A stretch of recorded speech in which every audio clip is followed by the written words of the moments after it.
welcome to the Man United stream. Hope you're doing well out there. We're going to go straight into the show because there's so much to discuss. It's been a crazy 48 hours for Manchester United. So let's jump straight into the news that broke last night around 11 o'clock. And I couldn't sleep. I could not sleep all night because of this news. It was amazing news. So last night it was reported by the Sun newspaper, which is a tabloid newspaper within the UK, that Manchester United and the Glazers had finally decided to sell the club to Sheikh Yassim. We have to take this news with a pinch of salt because we've heard this so many times. We've heard this from so many sources at so many different times that the sale has taken place. It is taking place. It's gone through. Sheikh Yassim has been decided to take over. And if it's not Sheikh Yassim, it's Sir Jim who's now in the lead and he's winning. So we've had lots of different reports coming out from different sources, different newspapers, all claiming that they know something about the sale that we don't. And this time the source of the story is the Sun newspaper, which isn't very credible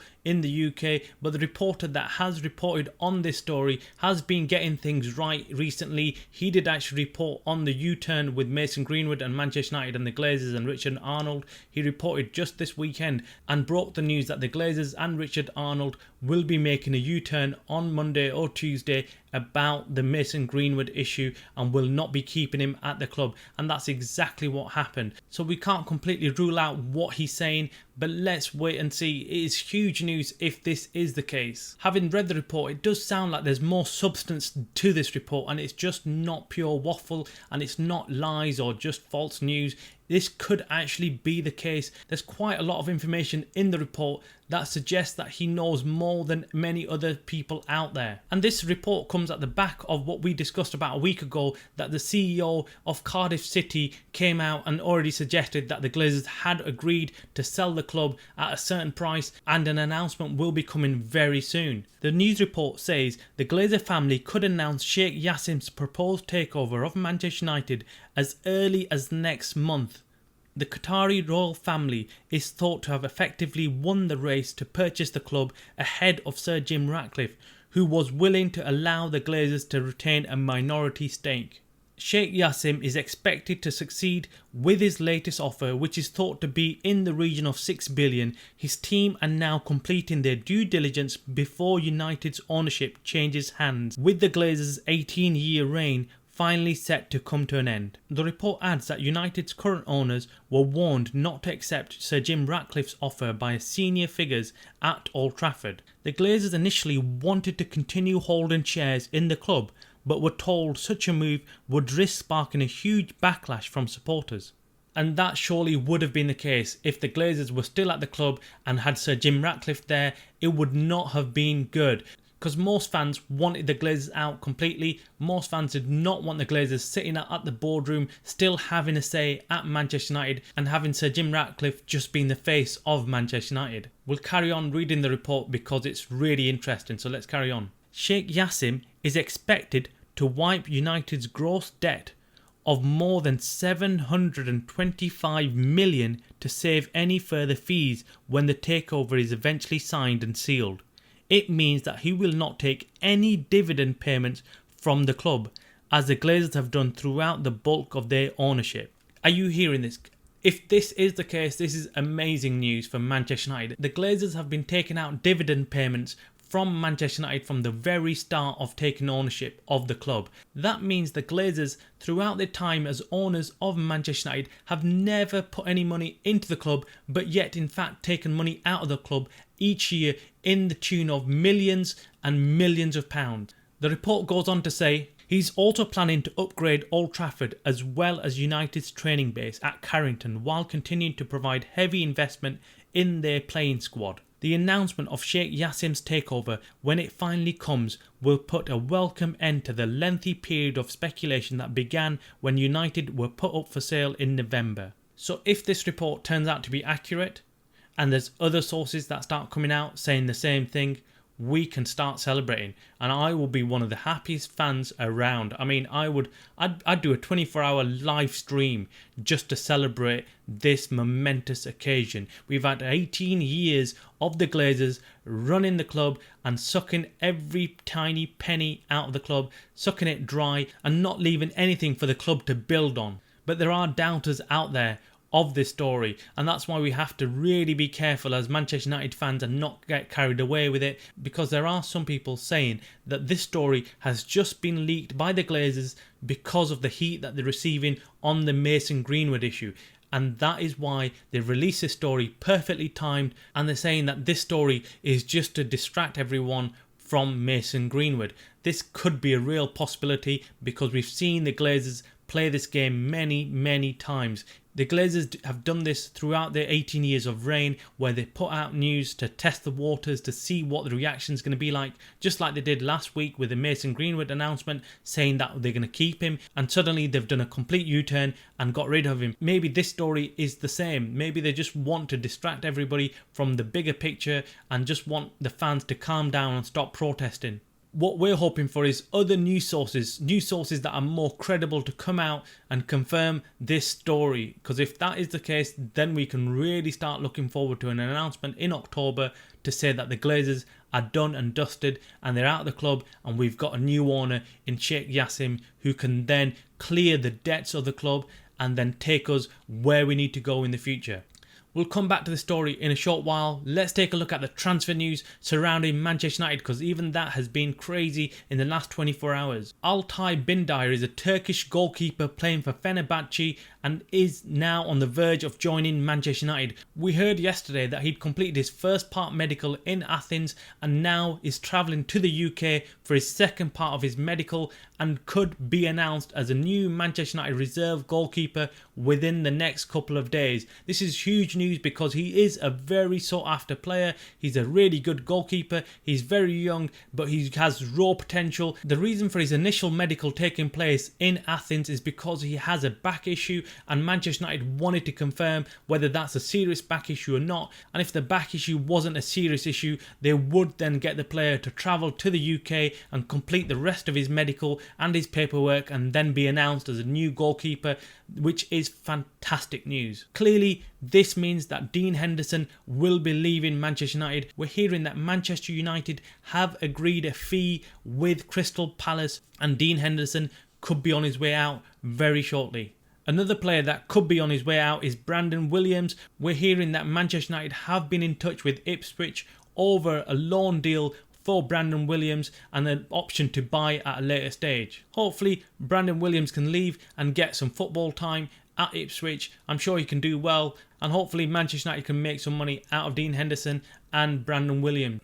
Sofyan Amrabat. We're hearing that Fiorentina have given Sofyan Amrabat until Friday to decide his future and whether he's leaving the club or whether he's staying. Of course, Fiorentina have got their league starting very shortly, and they do not want a player that they can't play and they have to keep on the bench. They need to sell him or they want him to play. Either way, Sofyan Amrabat has to make that call, and he's probably waiting on Manchester United to decide what they want to do. This is high pressure situation. Manchester United need to move on this or make a decision and let him go. It's really awkward because I really want them to sign Sofyan Amrabat. I think he's going to be a key player going forward for Manchester United. He's just a hard worker, an engine in the middle of the park, and that is what is missing for Manchester United currently. I must admit, I've started feeling sorry for Amrabat. The player has decided to come to Manchester United. He made it public and known to everybody and other clubs that he just wants Manchester United and nobody else. He's rejected offers from other clubs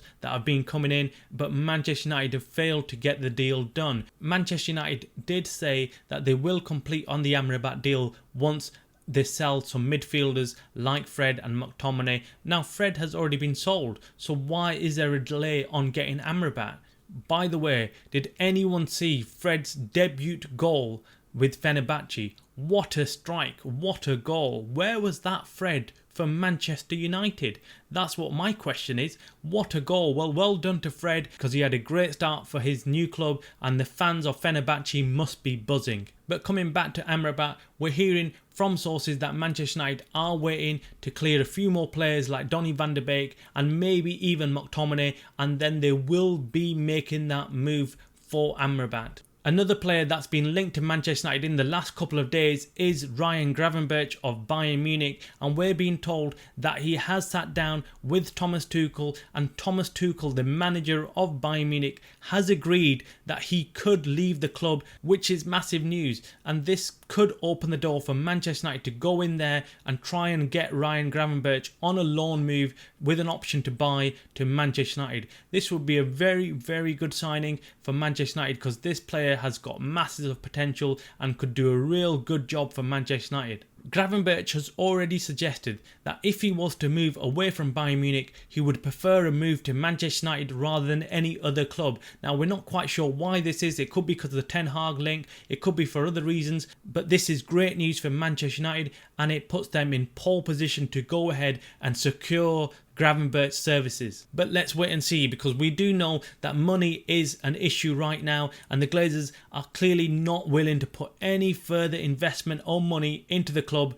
And now we might know why, because if they are looking to sell in October, they do not want to spend a single penny on Manchester United any further, and they want to just get themselves out of here. So let's wait and see if Manchester United do make a move for Ryan Gravenberch. Judging on the way they've moved on the Amat deal, I think we are going to be lucky if Manchester United can complete anything within the last 2 weeks and go and get Ryan Gravenberch. One thing we do know about Manchester United within any transfer window is that they're very, very slow at getting anything done. Manchester United can't get transfers done quickly. We've known this for a long time. Unlike other clubs who can move on things very fast within 24 hours, it takes many people within Manchester United, including Joel Glazer, to authorise the purchase of a new player and authorise a deal to go ahead and an offer to go ahead. So this is why it takes so long for Manchester United to go out there and get any player and negotiate any terms with them very quickly. But fingers crossed, we might actually make this happen. We might actually get Gravenberch and Amrabat. There's a strong possibility that this could happen. So let's wait and see. We have got 2 weeks to deal with this. Manchester United need to pull their finger out, and we can get both of them in. We need to think big, we need to think fast, and we need to get things done. Now turning our attention to the weekend's game at Old Trafford against Nottingham Forest. It's been confirmed that Mason Mount has picked up an injury in training this week and will not be available for the game against Nottingham Forest. This is unfortunate news, and it looks like Manchester United will be then playing someone like Eriksen in the position of Mason Mount in this weekend's game. Luckily for Mason Mount and Manchester United, there is an international break coming up just in 2 weeks, and therefore Mason Mount will have time to recover and get back to full fitness. With Mason Mount getting injured, it's clear to see that Manchester United haven't got much options coming off the bench for a like-for-like replacement of Mason Mount. And this is the problem. I keep saying it, that Manchester United need more squad players, more players that they've got options to bring on and change the game for Ten Hag. And Ten Hag, to be fair, has been asking for these options. There are still reports and rumours that Manchester United are looking for a striker, and that would make sense. Manchester United obviously can't just rely on Rasmus Højlund, and Martial is not consistent enough, and that's why they need another striker to take the load off Rasmus Højlund. Now, one name that's been mentioned time and time again is Mohamed Kudus. Kudus is a player that Ten Hag knows really well, and Kudus is a player that's quite versatile playing forward and could actually play the striker role if required. However, currently West Ham made an offer around 40 million, which has been rejected by Ajax, so I think Manchester United would be priced out if they were to go for someone like Mohamed Kudus. And if it's not Kudus, there are other names being mentioned out there, strikers that are available and might be an option for Manchester United, and Manchester United are seriously considering these options. That's what we're hearing from sources within Manchester United, that Manchester United haven't stopped looking for another striker. So let's wait and see what happens on that front. So finally, returning back to the news of Sheikh Yassim possibly becoming the new owner of Manchester United.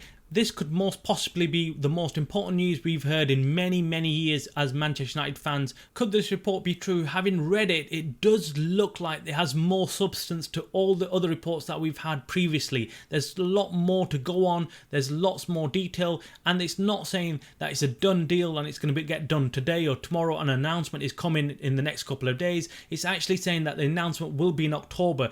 if the Sheikh Yassim news is true and there is some substance to this, and Sheikh Yassim is to become the new owner of Manchester United, this is huge news. Like I said, this is very important news, and it would put us on equal footing to the rest of the clubs out there that are now progressing and becoming better and richer than most clubs. The Man Cities, the Newcastles, the PSGs, the Real Madrids, the Bayern Munichs, even Chelsea. We need to catch up to these clubs and stake our claim as one of the biggest clubs in the world. Please hit that like button and subscribe to the channel. Enjoy the rest of your day, and I'll catch you later. You are watching the Man United Stream, a channel by the fans for the fans.